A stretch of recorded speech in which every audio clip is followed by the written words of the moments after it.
اسی لیے صبر اور صلات کا خصوصی طور پر ذکر فرمایا گیا ہے، اور چونکہ خطاب تمام ایمان والوں سے ہے اس لیے خصوصی طور پر اس عبادت کا ذکر کیا گیا ہے۔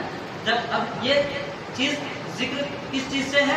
ایمان والوں سے تعلق ہے، تو اسی لیے ایمان والوں کی جب بات ہو تو اس کی مدد کے لیے کس کو مددگار بنایا گیا ہے؟ صبر اور نماز، جو تمام ایمان والے مکلفین پر فرض ہے۔ گناہوں سے بچنا جس کی تعبیر صبر سے کی گئی، معین بات کہ گناہوں سے بچنا کی تعبیر کس سے کی گئی ہے؟ صبر سے۔ اب اگر بندے کو گناہ کی طرف نفس بھٹکا رہا ہے نا تو ہمیں اس پر بھی صبر کرنا ہے۔ اب نفس کیا کہہ رہا ہے کہ مجھے نماز نہیں پڑھی، تو یہ تو گناہ ہوا نا۔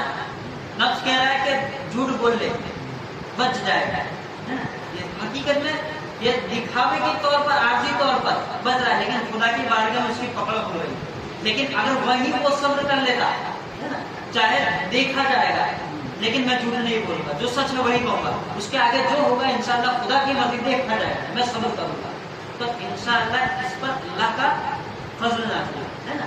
تو یہ گناہوں سے بچنا ہے تو کس سے؟ صبر اختیار کرنا ہے نا، صبر اختیار تو انشاءاللہ گناہوں سے بچ جائے گا۔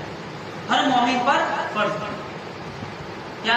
صبر کرنا کیا ہے؟ مومن پر فرض۔ اب جس طرح یاد رکھے کہ جس طرح ہم نماز پڑھتے ہیں نا اسی طرح فرض یہ بھی ہو گیا، کیونکہ یہ خدا کا کلام ہے، خدا کہہ رہا ہے کہ اب صبر کرو، یہ صبر بھی فرض۔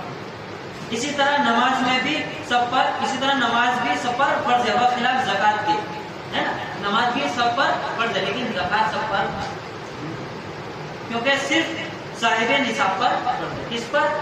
صاحب نصاب پر، جو مال والا ہے۔